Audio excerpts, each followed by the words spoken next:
Hello, my friends. What an amazing treat we had last week, worshiping and learning together through this process of streaming. It was truly a treat. This will be how we will be attending church for the next several weeks. Be sure to have your communion elements available, and when the communion slide shows, that's when you know you'll need to get those. If you need a little extra prayer in your life, and during this time, who doesn't? If you would like to pray for our church and our community and our nation, then please join us on Sunday mornings at 9 o'clock. If you would like to join us for this Zoom meeting, please contact either myself or Teresa Edgington, and we'll get the Zoom link out to you, and you will be able to join us on Sunday mornings. Here are a few announcements for our week. It's a kind of a good news, bad news kind of week, or as Wendy, our office manager, would say, a sunshine and showers kind of announcements. First, the showers. All of our camps for our youth and our children have been canceled. This does not come as a great surprise, but it's a disappointment nevertheless. And now for the sunshine. Our solar panels are finally in. They completed the work this last week and converted our electricity into solar power. I'm sure there's going to be a few kinks to work out in the coming weeks, but for the most part, the work is done. And now let's turn our hearts to worship.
Eres incomparable, tu amor y gracia reinarán, todos se postrarán.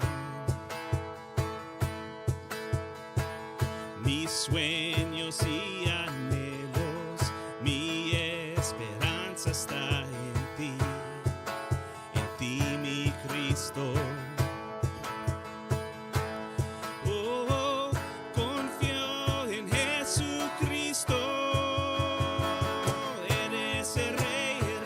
Siempre, Dios poderoso, te exaltamos. Eres el rey por siempre Dios, tú eres vencedor. Eres el rey por siempre, Dios poderoso, te exaltamos. Eres el rey por siempre Dios, tú eres vencedor.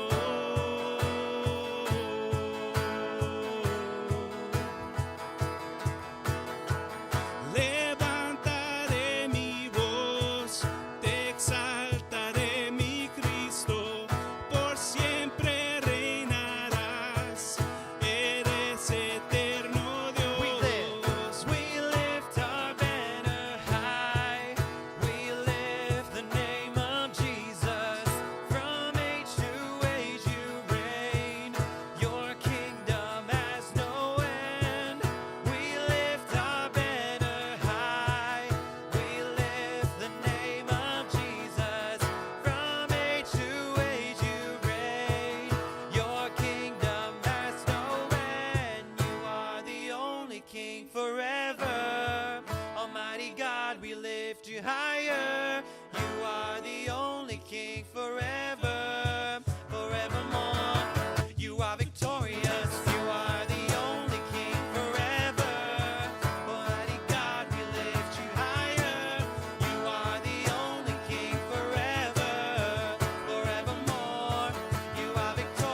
worship you. You are here, moving in our midst. I worship you, Lord, I worship you. You are here, working in this place. I worship you, I worship you. You are waymaker, miracle worker, promise keeper, light in the darkness. My God, that is who you are. You are waymaker, miracle worker, promise keeper, light in the darkness. My God, that is who you are. Aquí estás, tocando mi corazón. Te adoraré, te adoraré. Aquí estás, tocando mi corazón. Te adoraré, te adoraré. Milagroso, abres camino, cumples promesas, luz en tinieblas. Mi Dios, así eres tú. Milagroso, abres camino, cumples promesas, luz en tinieblas. Mi Dios, así eres tú. Así eres tú. Así eres tú. Así eres tú. Así eres tú. Aunque no pueda ver, está asombrando. Aunque no pueda ver, está asombrando. Siempre estás asombrando. Siempre estás asombrando. Aunque no pueda ver, está asombrando. Aunque no pueda ver, está asombrando. Siempre estás asombrando. Siempre estás asombrando. Even when I don't see it, you're working. Even when I don't feel it, you're working. You never stop working. You never stop working. Even when I don't see it, you're working. Even when I don't feel it, you're working. You never stop working. You never stop working. Waymaker, miracle worker, promise keeper, light in the darkness. My God, that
ese rey que la muerte venció.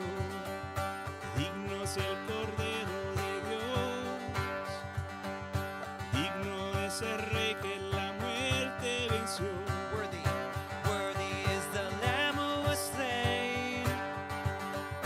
Worthy is the King who conquered the grave. Worthy is the Lamb who was slain. Worthy, worthy, worthy. Oh, this is amazing grace. This is unfailing love. That you would take my place. That you would bear my cross. You laid down your life. That I would be set free. Oh, Jesus, I sing for all that you've done for me.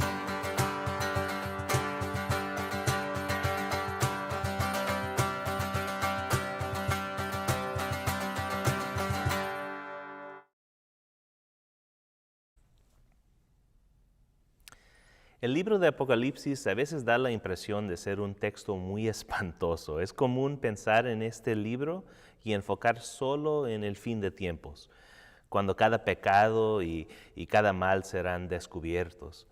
Y cuando descubrimos si terminaremos en el cielo o en el infierno. Pensamos en el Apocalipsis como el fines del mundo. Pero quizás después de reflejar en los capítulos de ese texto, pienso que nuestra esperanza en Cristo puede estar reflejado más en este texto. Apocalipsis a veces sirve como un ejemplo de los textos más importantes cuando pensamos en nuestra esperanza en Cristo. Apocalipsis capítulo 7, versículo 9 dice, después de esto miré y apareció una multitud tomada de todas las naciones, tribus, pueblos y lenguas. Era tan grande que nadie podía contarla. Estaban de pie delante del trono, del Cordero, vestidos de túnicas blancas con ramas de palma en la mano. El autor indica que hemos llegado al momento de la igualdad humana en ese texto. Al mismo tiempo, el autor reconoce que hay diferencias grandes entre la gran multitud de hermanos y invita a cada persona a esta nueva esperanza en Cristo. Durante el reinado del Imperio Romano no había esperanza de igualdad, de justicia, de amor. Los romanos y cualquier otro imperio gobernaban con discriminación y ley. Los ciudadanos romanos recibieron un tratamiento especial, los soldados romanos se salieron con la suya, pero las minorías tuvieron que asimilarse o ser destruidas. En el año 66, los judíos comenzaron a rebelarse contra el poder opresivo. Fueron fácilmente reprimidos. Para las autoridades romanas, la desigualdad no solo era el estándar, era lo ideal. El libro de Apocalipsis fue un documento poderoso por muchos que creen que estaba sujeto a la censura de los romanos. Contenía un gran mensaje que rechazaba el status quo y lo reemplazaba con una nueva esperanza, igualdad, inclusión y justicia. El libro de Apocalipsis promueve la igualdad. César ya no está en poder, ahora reina Dios. Este ideal es una visión de una iglesia nivelada. Son personas de todas naciones, de todas las razas, de todos tipos de idiomas juntos. Es una visión sin límites, una relación y relaciones reconstruidas. Esta visión de la iglesia es la visión que necesitamos hoy, pero es una visión de justicia, igualdad e inclusión. Y esta visión en la cual participamos cada vez que tomamos esta Santa Cena, cuando llegamos a levantar el pan y la copa.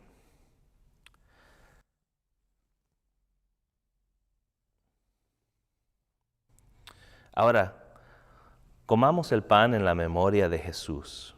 Fue su cuerpo quebrado por nosotros. Tomemos juntos.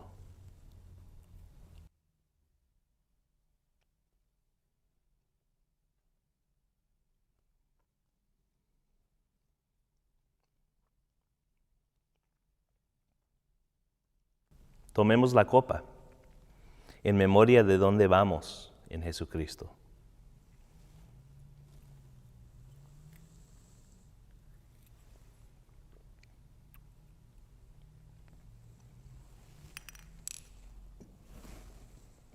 Oremos juntos. Padre Santo, te damos gracias por estar con nosotros este día en nuestras casas. También te damos gracias por cómo tú y tu sacrificio representa una igualdad donde todos juntos nos reunimos. Nos reunimos en honor a ti y también nos reunimos a celebrarte a ti. Gracias por este tiempo que nos das para reunirnos cada semana y aun que estemos reuniéndonos virtualmente, sabemos que estás junto a nosotros por cada paso. Gracias por su sacrificio y todo en tu nombre. Amén.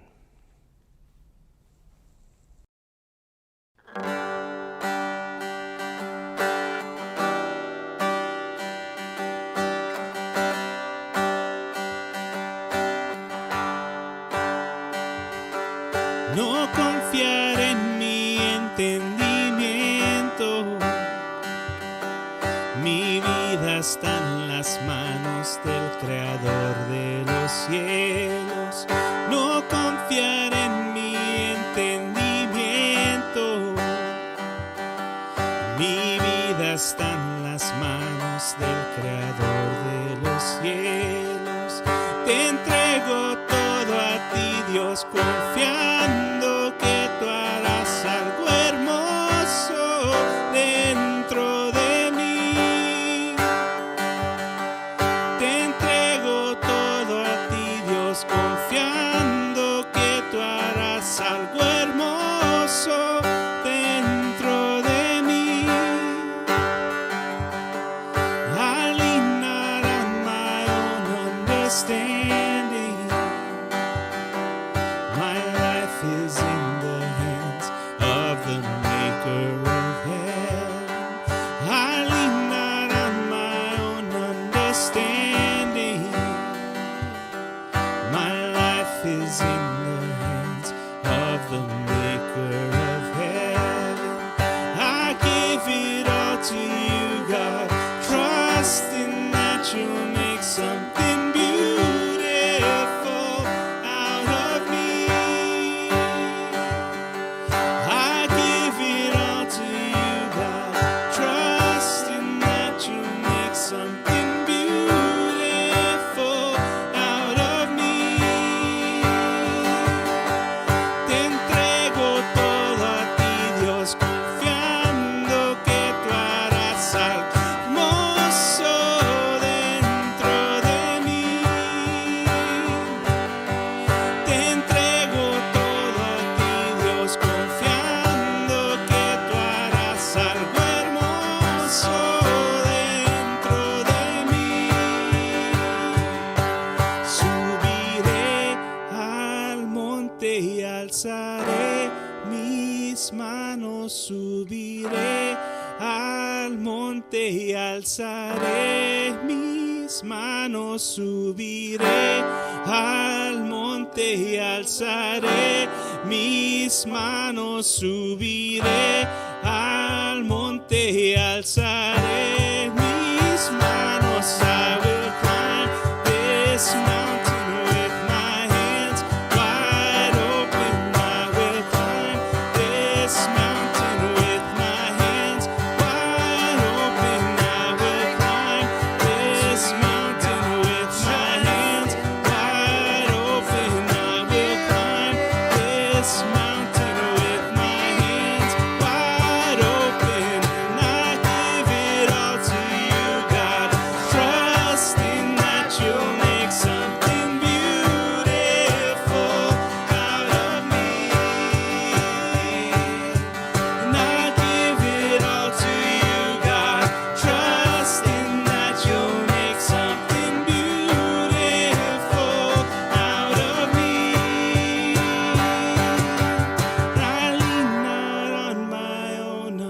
understanding. My life is in the hands of the maker of heaven, and I lean not on my own understanding. And my life is in the hands of the maker of heaven.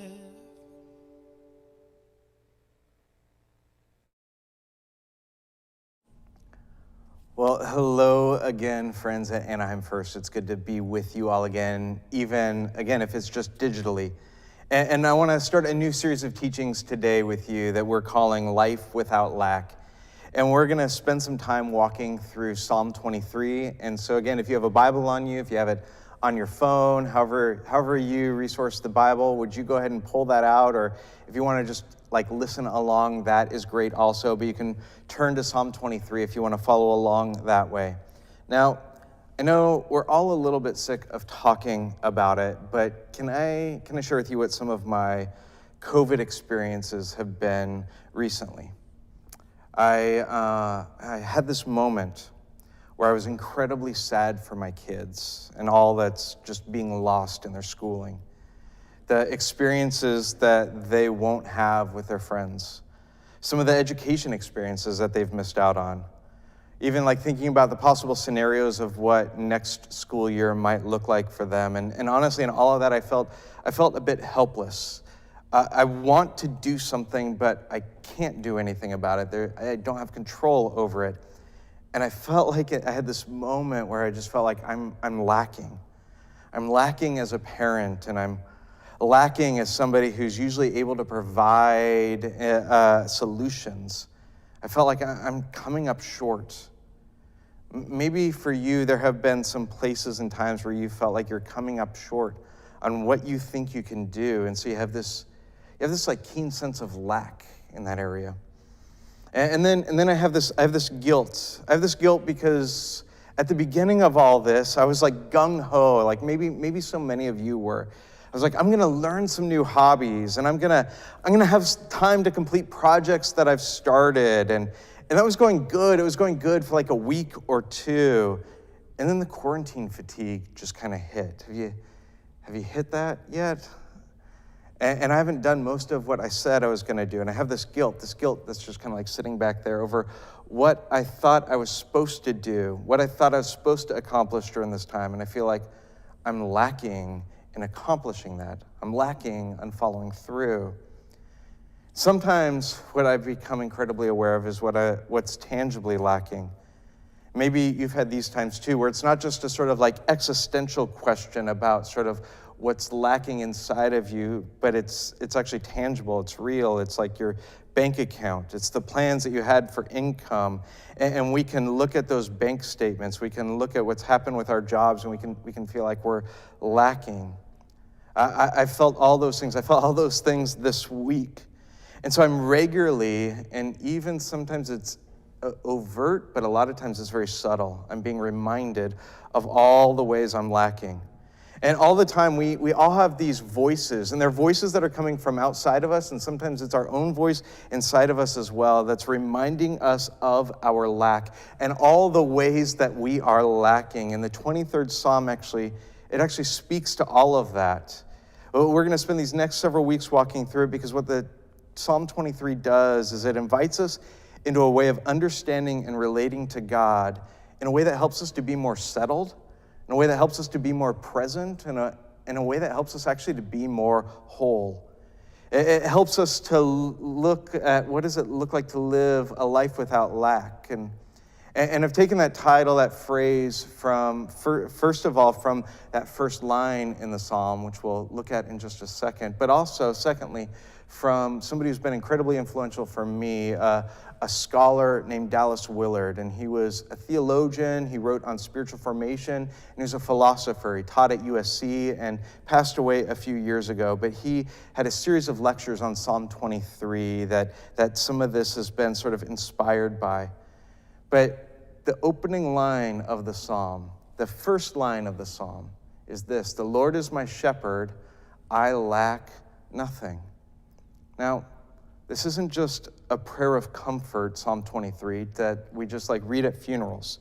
And it has words of comfort in it, and it's helpful for those of us that are in those situations where we need comfort, but it's more than that. It's at least that, but it's more than that. It's bigger than that. And it's not just a quaint memory verse that some of us learned when we were children, and it has a sort of nostalgic feeling to it. And my guess is even if you learned it as a child, you probably learned it in a different translation. And so even some of the way that I'm reading it now, it feels a little bit foreign because you have a nostalgia for the way that you remember it and the way that you learned it. And I'm so grateful that that was your experience, but it's more than that. It's more than a quaint memory verse. It's more than nostalgia. It's actually saying something deep and meaningful about who God is and about how we relate to him and what it looks like to live fully in him. And so we're going to spend these weeks walking through the lines of this prayer, this poem, this psalm. And what I want to do today to sort of set it up is to simply pay attention to that first line of the psalm, Psalm 23:1. The Lord is my shepherd, I lack nothing. Now, when the psalm is being written, the psalmist David, he's presenting this picture of God and what it means to live in him that's in contrast to the way that many people during his day and his time lived their lives, which is actually in contrast to the way that many of us live our lives today. He's actually challenging some of the fundamental, grassroots, bottom-level, bedrock ways that we view the world. Because for many of us, the way that we view the world, the way that we've been trained to view the world is through a lens of lack. A lens of lack says, well, I've got limited resources. I only have so much. And whatever it is that I have, both tangible and intangible things. I only have so much time. I only have so much money. I only have so much energy. I only have so much power. These things that give us identity, the things that make us feel value, the things that give us worth, the things that help us to feel secure. I only have so much of that, and those things are going to run out. And when I give those out, I have less of it. And so when I give out some of my time, I have less time. And when I give out my resources, I have less resources. And when I give away some of my power, I have less power. And when I give away some energy, I have less energy. And there's only so much, and I have to manage the little bit that I have. And this way of viewing the world, this is actually what the Old Testament scholar Walter Brueggemann, he said that one of the major narratives running throughout the Bible is this conflict of two different worldviews. There's these two different lenses, two different ways that people view the world at a fundamental level, and they're at conflict with one another. And so there's this one that's a story or a narrative of abundance, the view of the world where there is plenty. It's a life without lack. And there's plenty. It's a life without lack, not because we will it into being or have positive thoughts, but because there's this God who is a God of abundance, who provides not only enough, but he provides more than enough. And he's able to give in abundance. And so he lives, he operates, he moves, his being is without lack. And then there's this other story, Brueggemann says. It's the story of scarcity. I mean, what we could call the lens of lack. It's when what's in front of me, when what I can see, that's all that there is. When what I have, that's all that there is. And when it runs out, it's out. It's all there is. And he says that what you find throughout the scriptures is this tension between recognizing that God is a God of abundance and living in that story of abundance, and then the culture telling the story of scarcity, or the culture living out the lens of lack. And people end up buying into that story. They buy into the story of scarcity because that's what they're enculturated in. That's the water that they're swimming in. And constantly the God of abundance is trying to reframe them, trying to get them to see things differently, trying to get them to move out of this lens of scarcity and lack. For instance, towards the beginning of the scriptures, there's a story in Genesis 12. It's the initial calling that God gives Abram, whose name would be changed to Abraham, and he would be the father of the Jewish people. And this initial calling that he receives in Genesis 12 is a calling of abundance. God says to Abram, I will bless you, and all peoples on earth will be blessed by you. In other words, you can give to others, and you can care for others, and you can serve others, and you can want what's best for others. And the reason that you can do that is because you won't run out. Because as you're blessing others, he's saying, I'm blessing you. As you are giving out, I'm putting in. And to be able to grasp that at its essence is to live in the story of abundance. It's to recognize this God doesn't run out. this God who creates and this God who calls. He has plenty. And so as I bless, he blesses. And he doesn't run out. And so I won't run out because he doesn't run out and he's not stingy. The problem is that the rest of culture doesn't live in that story. Instead, they're living in the story of scarcity, the story of limited resources. For instance, when the Israelites are slaves in Egypt, Moses goes to Pharaoh and he asks for the Israelites to be given some time off. It's like, can we not work all of the time? What if we're not always just producing? What if we're not always just doing? What if we can have some space to be human beings and not human doings? But Pharaoh says no, because he's concerned. He's concerned about what's going to happen if they stop production on the bricks. He's concerned that his labor might not come back. He's concerned they won't produce enough. And so all he can see is what's right in front of him and what he might lose. And there's no other way for him to provide for what he needs. And so he holds on to what he has tightly because all he can see is his limited resources. And then when the Israelites finally do leave Egypt, when they're freed from Egypt and freed from slavery, they have been so affected by this story of scarcity. It's been so ingrained in them. It's been so just enculturated in them. They're just used to it, and they live in it, and they grow up in it. That's the only story they know how to live in. And so when they get out in the desert and there's no food, what do? They say, we have to go back to Egypt because at least there was food there. But this God, remember, is a God of abundance. He is without lack, and so he provides for them. He provides for them something that you'll remember. It's called manna. And what he tells them is this. He says, I will give you enough manna for the day. But don't collect more than what you need because the next day I'm going to give you more, and I'm going to give you enough for that day. You're going to have what you need every day. It's this way of him essentially saying, remember, I'm the God of abundance. I'm the God who overflows. I'm the God who always has enough. And so I'm going to give you enough for each day because what I want you to do, Israel, is I want you to be retrained in the way that you view the world. And so I want you to trust me for today, that I'm going to give you enough today so that you can wake up tomorrow and trust me for that day, that I will give you enough there. I want you to trust that I will always provide for you and that I have more than enough. There will always be more. But when the manna shows up, when the food's there, you remember what the Israelites do. Many of them take more than what they need for the day.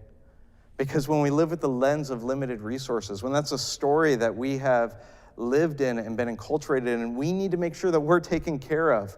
I have to make sure that I have more than enough. I can't actually trust God to keep providing.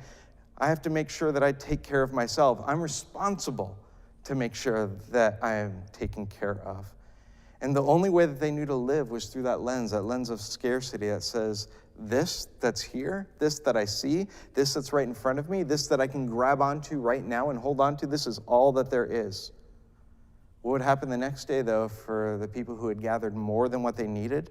They collected it and they stored it, but it rotted as God provided new manna because he's trying to retrain them. He's trying to retrain them to say, don't take more than what you need. You live in a different story. He's trying to help them move from living in a story that says your resources, whatever they are limited, to being able to live in a story of abundance where you trust in the care of this God who is this provider, who has more than enough. And we could look at instance after instance, story after story through the Old and New Testament where these two radically different ways of viewing the world come into collision with one another, and where God is like retraining people and saying, like, which story are you going to live in? And these two things that are in tension with one another, what they are doing is they're asking us, what do we think God is actually like? What do we believe he's actually capable of doing? This clash between these two radically different ways of viewing the world. And this collision, it's actually undergirding this psalm. That's why you find language in this psalm that mirrors the same sort of language of abundance, where it opens up saying, the Lord is my shepherd, I lack nothing. But then skip down just a few verses later to verse 5. You prepare a table before me in the presence of my enemies. You anoint my head with oil. My cup overflows. It's language of abundance. And this has all kinds of implications for you and I. Like, can you imagine what it does to your mind and even to your soul when you live in this way? Can you imagine how it affects the way that you engage with other people and the way that you see them if you live in the story of scarcity and lack? You live fearful because you never have enough and you might run out, and other people might be trying to take that from you. And which, by the way, how are you able, as the psalmist says, to eat at a table with your enemies?